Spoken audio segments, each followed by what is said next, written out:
nossa declaração. Erga aí a sua Bíblia, mais alto que você puder. Vamos declarar: esta é a minha Bíblia. Eu sou o que ela diz que eu sou. Eu tenho o que ela diz que eu tenho. E eu posso fazer o que ela diz que eu posso fazer. Hoje eu serei tocado pela palavra de Deus. Eu audaciosamente confesso que a minha mente está alerta, meu coração está receptivo. Eu estou pronto para receber a incorruptível, a indestrutível, sempre viva semente da palavra de Deus. Eu nunca mais serei o mesmo, nunca, nunca, nunca, no nome de Jesus. Amém. Se assenta aí, por gentileza. Abra sua Bíblia, abra seu coração.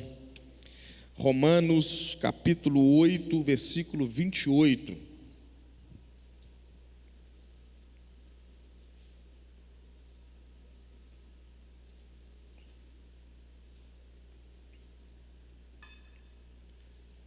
Romanos capítulo 8, versículo 28.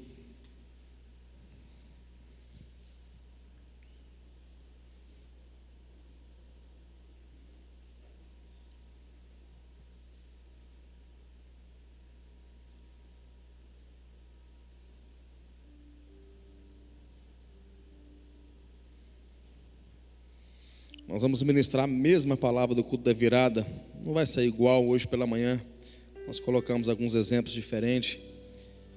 Mas você que não veio vai ter o privilégio de ouvir a palavra do culto. Uma palavra parecida com a do culto da virada. E você que veio, Deus vai consolidar esse ensino. Porque eu creio muito que essa será uma realidade para nós. Nós precisamos entender o que Deus está falando.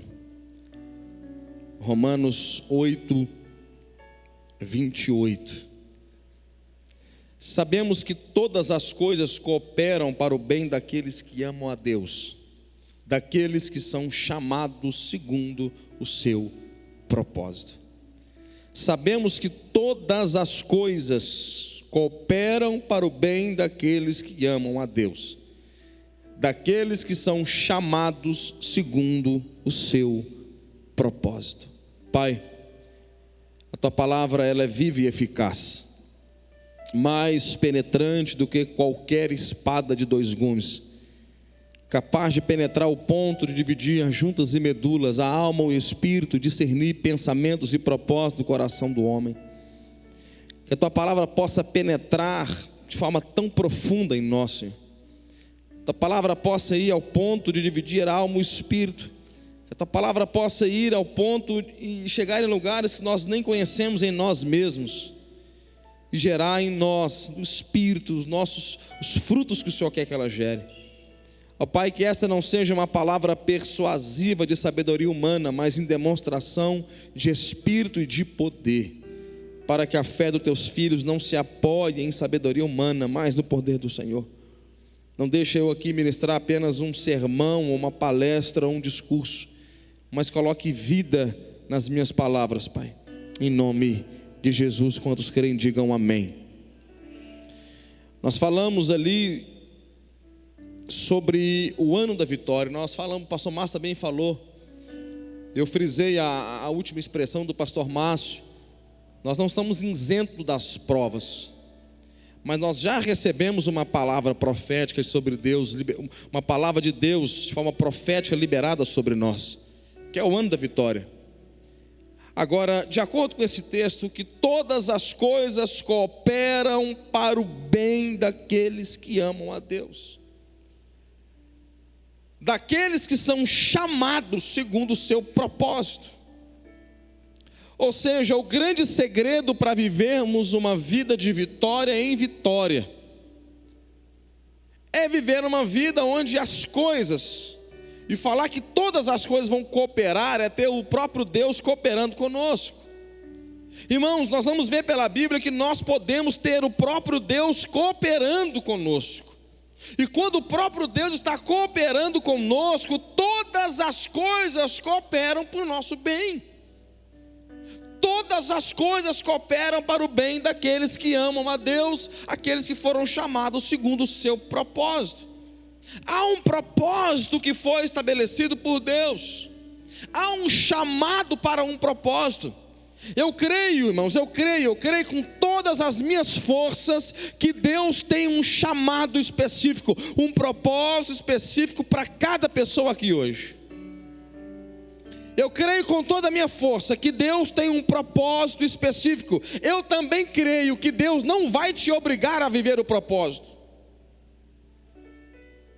Eu creio que Deus não vai te obrigar a viver o que Ele chamou para você viver.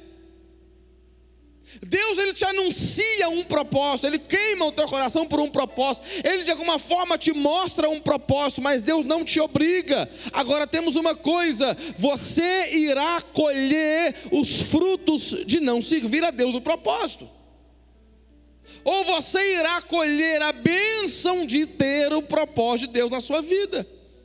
Agora, qual que é a bênção de termos Deus, estarmos debaixo da palavra do propósito de Deus? É que todas as coisas irão cooperar para o nosso bem. Amém?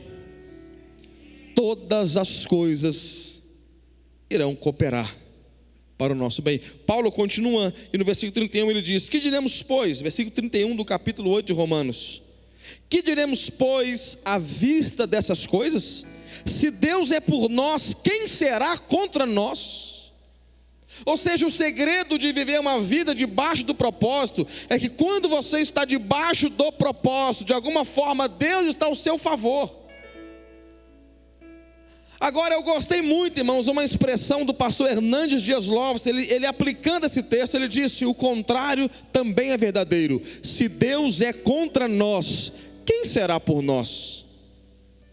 Se Deus é por nós, quem será contra? Agora, se Deus for contra, quem será a favor? Agora, quando nós estamos fora do propósito, nós corremos um risco de ter Deus contra. Lembra do apóstolo Paulo? O apóstolo Paulo estava indo a caminho de Damasco. O apóstolo Paulo estava indo perseguir a igreja. De repente o apóstolo Paulo teve um encontro com Jesus. E Jesus disse do céu para o Saulo: Saulo, Saulo, por que me persegue? E tem uma expressão ali tremenda que ele disse: dura coisa para você recalcitrar contra os aguilhão. Ou seja, Deus está colocando a mão no peito do Saulo, falando assim: Saulo, para, eu estou te parando agora. Saulo, eu estou te parando agora. Você não é obrigado a viver o meu propósito, mas se você não viver o meu propósito, existem consequências para você. Você vai viver uma vida recalcitrando, você vai tentar brigar com quem é mais forte. Agora, irmãos, entenda bem: se Deus é por nós, quem será contra? A nossa meta para 2022, você pode ter várias, tenha diversas, mas se tem uma meta para a sua vida em 2022, é: Deus, eu quero conhecer o que o Senhor tem para mim. Eu quero conhecer os teus sonhos a meu favor. Eu quero conhecer, irmãos, ora, fala: Deus, o pastor pregou sobre isso. Se é verdade o que o pastor está falando, revela o seu propósito para mim, mostra o que o Senhor tem para mim.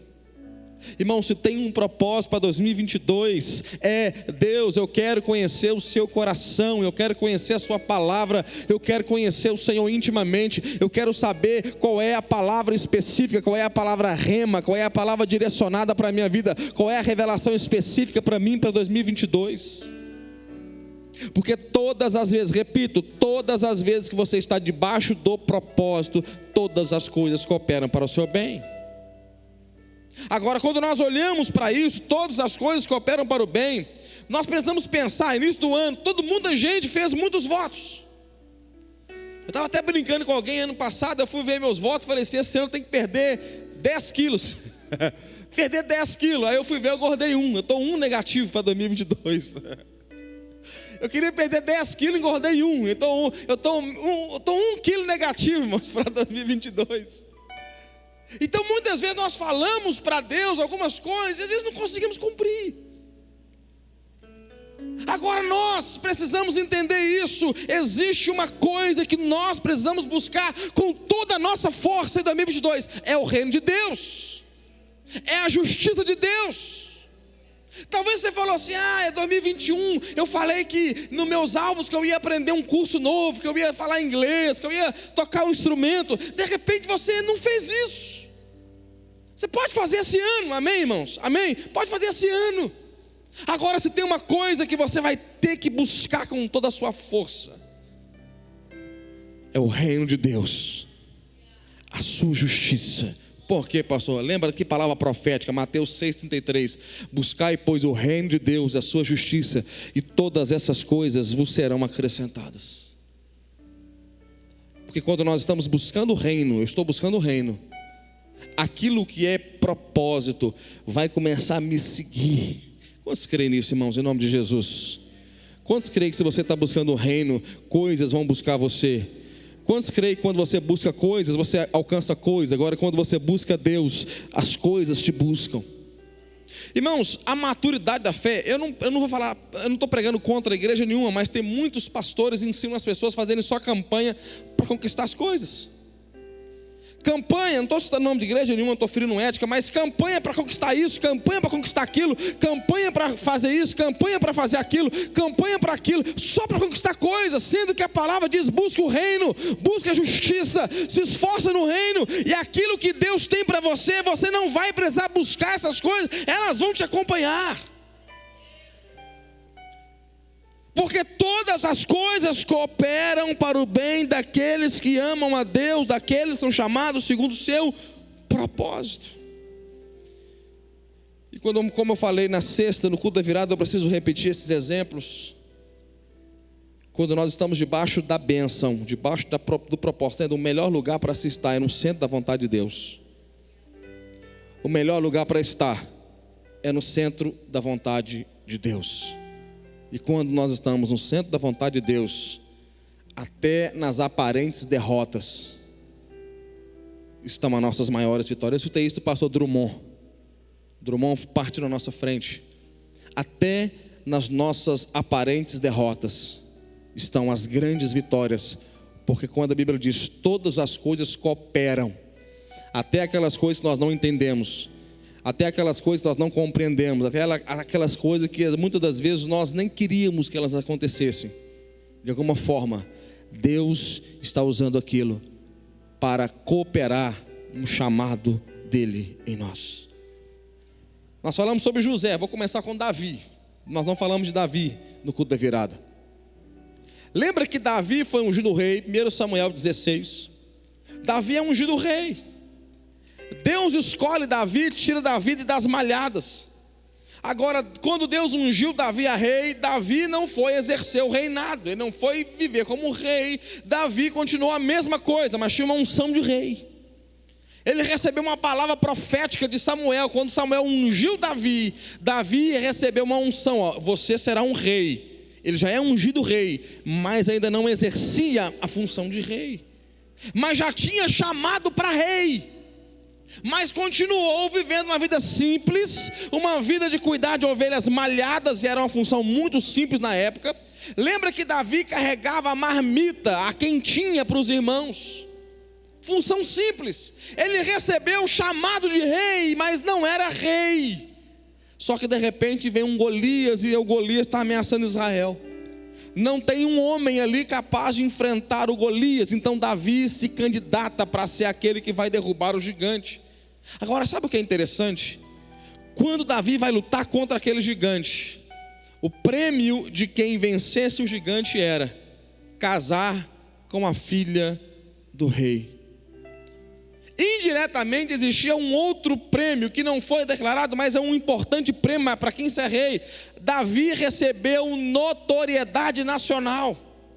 As pessoas cantavam: Saul matou milhares, Davi matou 10 milhares. Ou seja, o fato de Davi matar Golias trouxe Davi a ideia de um herói nacional. As pessoas queriam ver Davi em lugar de governo. Pastor, onde o senhor quer chegar? Entenda bem, ninguém quer enfrentar luta, ninguém quer enfrentar gigante, ninguém quer enfrentar tribulação. Nós romantizamos muito a batalha de Davi com Golias, irmãos, mas se você tentar entrar na pele de Davi, é uma batalha complicada, é uma batalha de nervos. Porque, irmãos, não adianta romantizar, havia uma possibilidade de Davi morrer. Batalhas são batalhas. Mas quando Davi derrubou aquele gigante, Davi teve acesso ao palácio real. Porque todas as coisas cooperam para o bem chamado. Você recebeu um chamado de rei, você derruba um gigante e você vai para o trono. O Silas Malafaia liberou uma palavra há muitos anos e eu nunca mais larguei essa palavra. E grandes oportunidades que vieram na minha vida, eu peguei por causa dessa palavra. O Silas Malafaia disse uma vez assim, numa das suas pregações, ele disse: o gigante, quando se levanta, ele vai fazer duas coisas: ou ele te mata ou ele te coloca no trono. Problema muito grande, irmãos, quando vem, ou ele te mata, ou você permite ser morto por ele, ou então, se você enfrentar e derrubar, você será promovido em nome de Jesus. Davi enfrentou até aquele momento a sua maior batalha, a sua maior luta, a sua maior adversidade. E a sua maior luta foi a sua maior promoção de propósito, porque todas as coisas cooperam para o bem daqueles que amam a Deus. Pastor, levantou um gigante contra a minha vida, pastor, o que eu faço? Derruba ele. Derruba ele. Porque esse gigante só veio para te promover. Estão comigo ou não? Eu gosto muito, irmão, de uma cena. Sempre que eu falo do gigante, eu tenho que lembrar dele. Eu já falei isso aqui umas 500 vezes. Do filme Troia. O Troia é mais antigo, que é eu acho que é o Brad Pitt, que é o ator principal, que agora tem um Troia novo, o Troia antigo. Eu lembro que era uma luta de homem a homem. Os irmãos, quem assistiu o filme vai lembrar. Também não estou fazendo apologia para você ir ver. Se não viu, não viu. Era uma luta homem a homem. E foram chamar o Aquiles. O Aquiles não estava lá no campo de guerra, na linha de frente, estava no acampamento. Foram chamar o Aquiles. E o garoto foi chamar o Aquiles. Aí de repente o garoto falou para o Aquiles assim: ô Aquiles, o homem é muito grande, o homem é muito forte. Aí o garoto falou assim: eu jamais lutaria com um homem daquele tamanho. Aí o Aquiles disse: por isso que o seu nome nunca será lembrado. Em outras palavras, irmãos, grandes batalhas geram grandes promoções no reino também. Às vezes nós não queremos enfrentar as grandes batalhas, mas são as grandes batalhas. A gente às vezes não sabe disso, mas as batalhas que aparecem, elas também têm poder de nos colocar mais perto daquilo que Deus chamou a gente para viver. Eu posso ouvir um amém por isso? Agora o José, eu falei do José, deixa eu falar do José de novo. Para uns é novo, para outros consolida o ensino. Imagina o José que recebeu um chamado. Davi recebeu um chamado. José do Egito recebeu um chamado. Ele recebeu um sonho de estar em lugares altos, de governar, ser um líder, ser o maior da sua casa, ser a resposta de Deus para o seu tempo, para a sua nação. Mas no capítulo 37 de Gênesis, os irmãos do José, por inveja, vai lançar José numa cisterna, uma cisterna vazia, o fundo de um poço. É uma derrota ou não é uma derrota? Ou pelo menos uma aparente derrota. Aí o José no fundo do poço é tirado daquele fundo do poço e é vendido como escravo para o Egito. Derrota para o José. Uma aparente derrota de novo. José vive de novo outra tragédia. Aí de escravo no Egito, o José vai para a prisão. Honestamente foi para a prisão. Por ser fiel a Deus, aos seus princípios, ao seu patrão, ele vai para a cadeia. Então ele sai da cisterna para ser escravo, sai de escravo, não só escravo, mas agora um escravo preso. Derrota, derrota, derrota.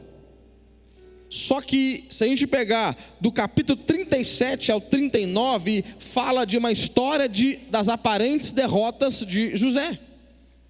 Quem olhasse para o José do capítulo 37 ao 39 de Gênesis vai dizer: ele está vivendo uma vida de derrota em derrota, de perca em perca, de tragédia em tragédia, de vergonha em vergonha, de humilhação em humilhação. Só que no capítulo 41, versículo 41, José sai da prisão. E lembra que no Egito as prisões eram subterrâneas. Ele sai da prisão e é colocado no trono. Deus pega o José, os irmãos sabem que foi de forma milagrosa, forma profética. Deus pega um escravo preso, um escravo criminoso, até então declarado, e coloca para governar, coloca no trono. O dia que José se assentou para governar com o faraó, se cumpriu a palavra de Deus sobre José. Depois você lê na sua casa, Gênesis 41, a Bíblia diz que José governava sobre todo o Egito e até o faraó. Olha o que o faraó disse: José, você vai governar sobre todo o Egito, vai governar sobre toda a terra, só não vai, deixa eu usar uma palavra mais usual, só não vai mandar em mim. Ô José, você manda em todo mundo, só não manda em mim. Aí o faraó disse assim: mas tem um porém, eu para fazer alguma coisa eu vou te pedir conselho. Ou seja, de certa forma, você manda até em mim, eu só não quero assumir isso. Eu falei pela manhã aqui que é igual lá em casa, irmãos. A Tula deixa eu achar que eu mando, a mulher deixa eu achar que eu mando, mas eu pergunto para ela. As irmãs gostam, as irmãs riram, olhando para os maridos, as irmãs gostam. Ela deixa os homens achar que está mandando, e os caras perguntam: bem, o que eu faço? Eu compro manteiga ou margarina? Estou brincando, quem manda em casa é nós. As mulheres: não, pastor, não é não, você estava certo na primeira frase. O faraó falou assim: o José vai mandar, mas para não ficar feio, eu vou fingir que eu mando. Agora, sabe qual é o segredo do negócio? Eu tenho que pedir para você ler comigo, Gênesis 45. Gênesis 45. Isso aqui eu tenho que parar para ler, porque é a chave desse texto. Gênesis 45, do 4 ao 8.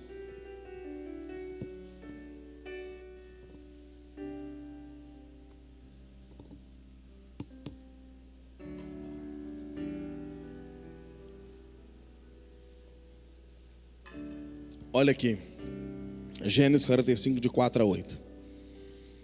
Disse José a seus irmãos. José já era governador, já tinha autoridade sobre todo o reino, e José está reencontrando os irmãos. Irmão esses que jogaram na cisterna, irmão esses que o venderam como escravo. Disse José a seus irmãos: agora chegai-vos a mim. E chegaram-se. Então disse: eu sou José, vosso irmão, a quem vendestes para o Egito. Agora, pois, não vos entristeçais, nem vos irritais contra vós mesmos, por me haverdes vendido para aqui, porque para a conservação da vida Deus me enviou adiante de vós.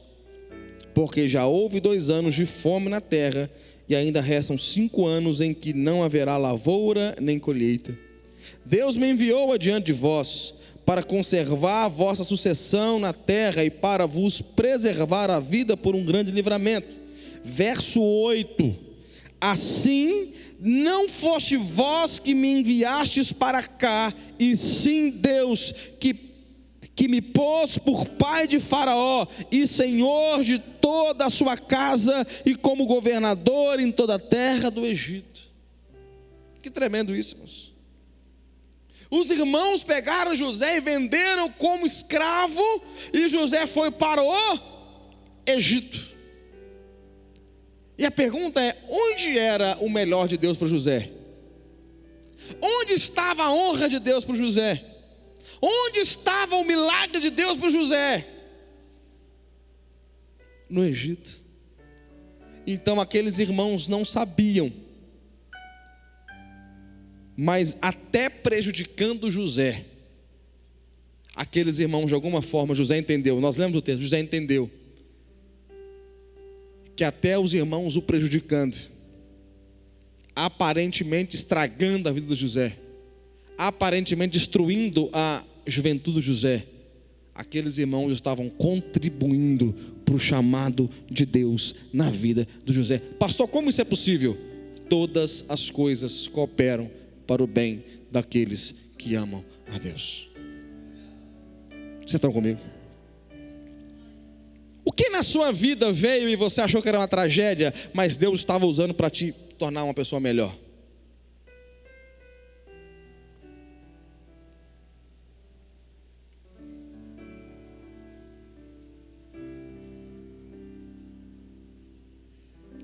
Hã? O que na sua vida veio que fugiu do seu controle, mas Deus estava usando aquilo para te tornar alguém melhor?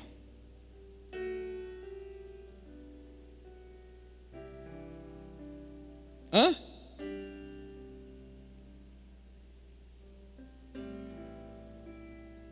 Olha José, derrota, derrota, derrota, derrota, derrota, derrota, vitória. Aí ele entendeu: Deus me enviou para cá. Irmãos, isso é muito forte, mas a gente tem que crer. É forte, mas a gente tem que crer. Quando você está no processo, escute, quando você está debaixo do propósito, até as pessoas que te fazem mal, na verdade estão acelerando o seu processo de vitória. Aleluia, tem que crer nisso. O José ia para o Egito de qualquer jeito, irmãos.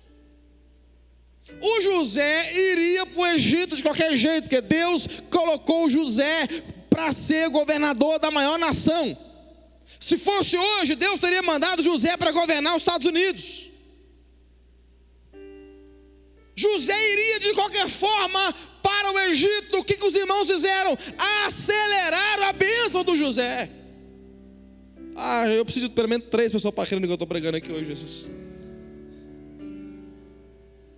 Lembra de Jesus? Jesus iria para a cruz de qualquer jeito. Ele veio para ir para a cruz. Jesus veio para a cruz, porque sem cruz não há redenção.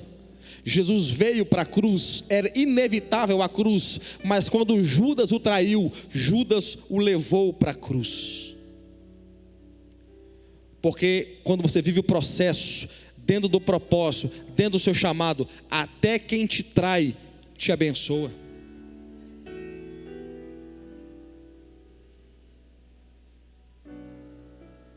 Até quem te engana, te abençoa.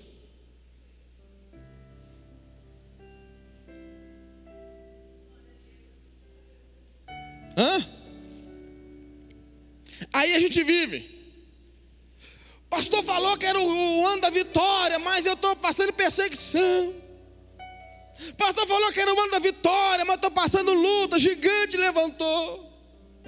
Pastor falou que era o ano da vitória, mas alguém beijou o meu rosto e me traiu. Pastor falou que era o ano da vitória, mas os meus próprios irmãos lançaram na cisterna.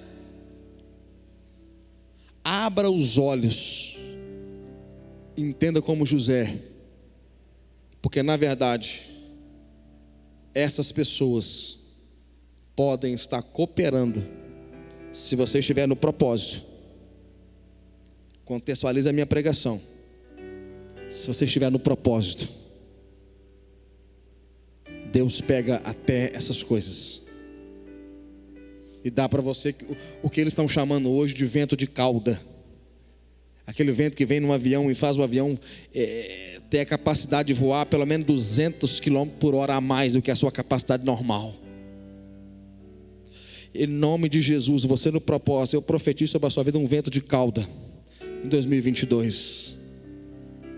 Eu profetizo em nome de Jesus, Deus fazendo você ir mais rápido, em nome de Jesus. Em nome de Jesus eu profetizo sobre a sua vida, você entendendo o que Deus está fazendo com você.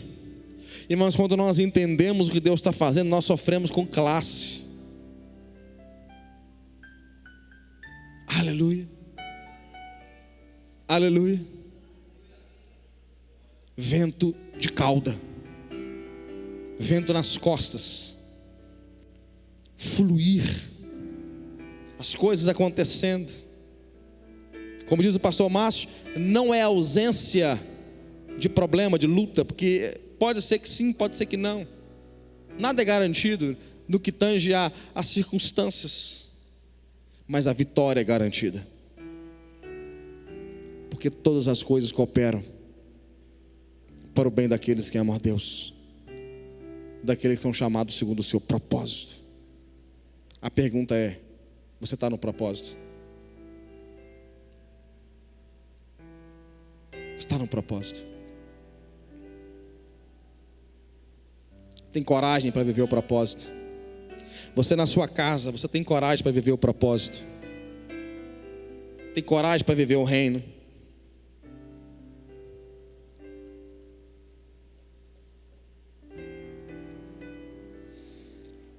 O evangelho é cruz, amém, irmãos? Amém? O pastor Márcio ensinava muita lagoinha nas pregações dele, as que estavam presentes. Ele falava assim: tem muita gente que chama a coisa de cruz, mas não é cruz, é fardo. Aí ele dava um exemplo mais ou menos assim: tem irmã que chega na igreja e fala assim: pastor, meu marido deu uma cruz. Ele fala: não, não é cruz, seu marido pode ser um fardo. Alguém fala assim: pastor, meu filho problemático é uma cruz. Não, ele não é cruz. Seu filho problemático pode ser um fardo, pesado, mas é um fardo, não é uma cruz. Aí ele explicava quando é que algo é uma cruz. Ele explicava: nós temos a vontade do homem e a vontade de Deus. Quando a minha vontade, que é horizontal, cruza com a vontade de Deus, que é vertical, eu opto pela vontade de Deus, então eu tenho uma cruz, porque vai doer na gente, vai doer. Em 2022, a sua vontade em alguns momentos vai cruzar com a vontade de Deus. E quando a sua vontade cruzar com a vontade de Deus, escolha a vontade de Deus, aí você tem uma cruz. Ela dói, mas ela é a vontade de Deus.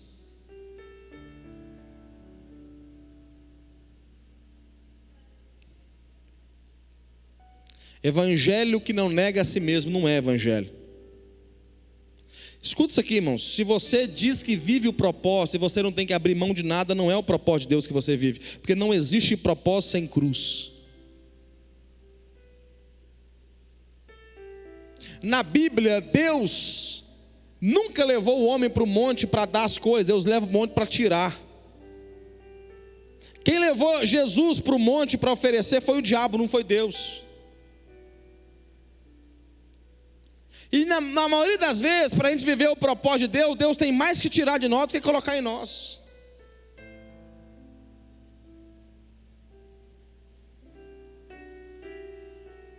Como diz o pastor Luiz Hermínio, às vezes as pessoas chegam assim e falam assim: pastor, ora para Deus me abençoar, mas está fora do propósito. Ele deveria orar e falar assim: filho, deixa eu orar para Deus te matar. Não matar a carne no sentido de morrer propriamente dito, mas matar a sua vontade, matar o seu eu, matar o seu orgulho, matar a sua altivez, a sua soberba. Para quê? Para a gente pegar a vontade do Pai. Ela dói ou não dói? Dói ou não? Dói ou não? Ela dói. Porque a nossa vontade, negar a nós mesmos, é a coisa mais difícil. A autonegação dos seus desejos é a coisa mais difícil. Mas para vivermos o centro da vontade de Deus, lembra de Jesus no Getsemane? Eu vou terminar aqui. Eu fico pensando em Jesus no Getsemane: Pai, se possível, afasta de mim esse cálice. Afasta sem que eu beba. Mas todavia será feita a sua vontade, não a minha. Irmão, Jesus estava no Getsemane consultando de novo a vontade de Deus. Cruz, se não for vontade de Deus, é masoquismo. Nós nos gloriamos no sofrimento, mas nós não somos masoquistas, dizendo, se bate em mim porque eu quero sofrer. O sofrimento só é bem-vindo se for vontade de Deus. Porque também Pedro, se você espremer as epístolas de Pedro, lá diz de pessoas sofrendo porque estão fazendo escolhas erradas na vida. Não é bem essa palavra que eu vou pregar hoje, depende se para um outro domingo, mas só abrindo um parênteses aqui, tem muitas pessoas que estão sofrendo porque fazem escolhas erradas na vida. E esse sofrimento que a pessoa sofre porque faz escolhas erradas na vida, são sofrimentos sem propósito, que não vai levar em lugar nenhum. Agora, quando o nosso sofrimento é porque nós estamos na vontade de Deus, então esse sofrimento vai nos promover para o melhor de Deus. Pai, seja feita a sua vontade, não a minha. É a cruz que o Senhor tem? Então eu vou para a cruz. Mas depois da cruz, sempre tem ressurreição. Porque na vontade de Deus, nunca termina em derrota. A vontade de Deus sempre termina em vitória. Fique em pé, vamos orar.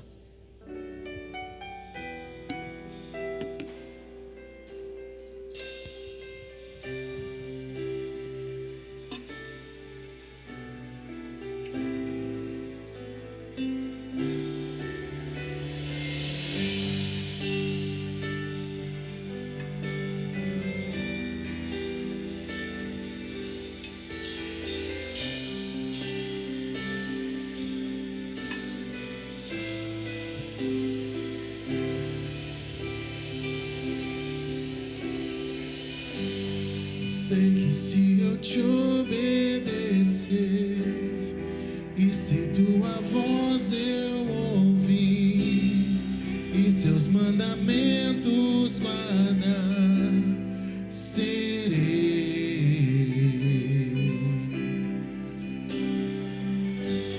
Bendito por onde eu passar, as suas bênçãos vou receber.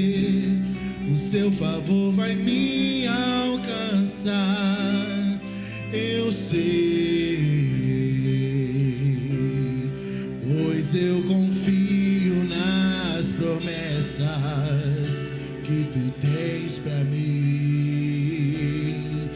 Eu faço um compromisso de ser fiel a ti até o fim.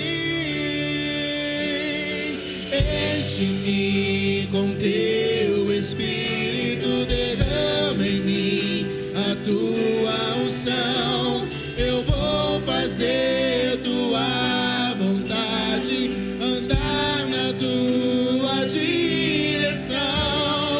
Enche-me com teu Espírito, derrama em mim a tua unção. Eu vou fazer tua vontade, andar na tua direção.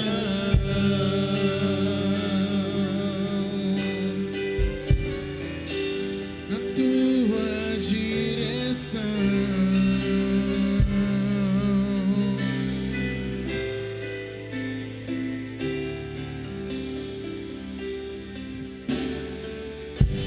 Bendito por onde eu passar, as suas bênçãos vou receber. O teu favor vai me alcançar, eu sei, pois eu confio nas promessas que tu tens pra mim. Eu faço compromisso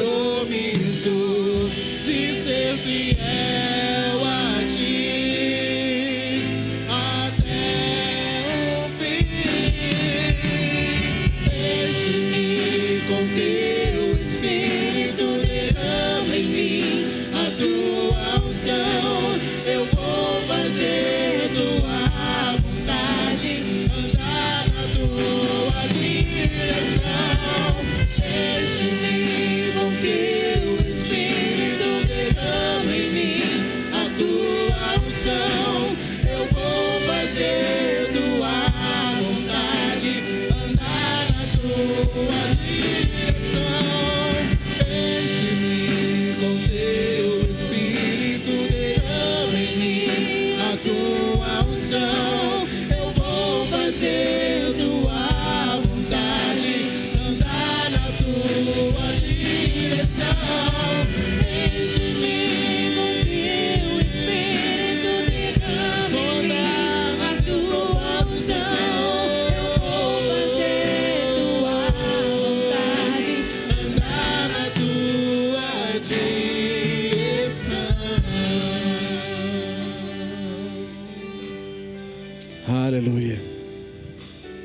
nesse segundo dia do ano, não existe momento mais propício, mais oportuno para você entrar com novos compromissos.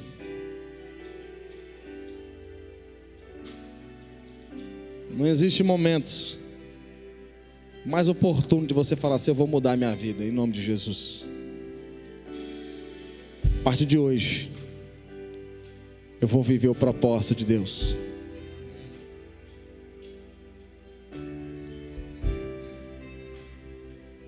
A partir de hoje, eu vou viver a cruz, porque eu entenderei que até as coisas que aparentemente são derrotas na minha vida, Deus estará me levando para o melhor dele.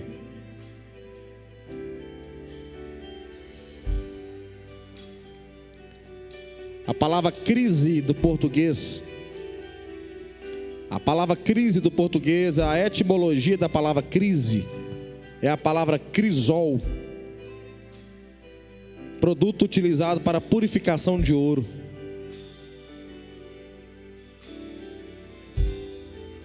A crise não veio para te derrotar. A crise veio para purificar você. A crise não veio te matar. A crise veio te purificar. Amém? Amém? Toma posse disso em nome de Jesus. O ano é o ano da... O ano é o ano da... Escuta. Ano de vitória significa que tudo vai ter que ser de acordo com o que eu quero? Não. Mas até o que eu não quero, se eu estou no propósito, vai contribuir para aquilo que eu quero. Esse é o nosso entendimento. Existe algo que é maior, e pelo maior é que nós vivemos. Que a graça do Senhor Deus o Pai, a comunhão do Filho e a consolação do Espírito esteja sobre a sua vida. Vai em paz. Deus abençoe você. Só lembrando, os irmãos, amanhã nós não vamos abrir a igreja aqui para ficar o dia inteiro aberta. Não vamos abrir. Se você precisar de alguma coisa, pastor, uma urgência, morreu meu papagaio, meu cachorro, mordeu o vizinho, então você vai ligar para nós no WhatsApp, que nós estamos à disposição, mas não vamos estar de plantão na igreja. Amém? Deus abençoe. Que a graça, já falei, vai em paz, Deus te abençoe.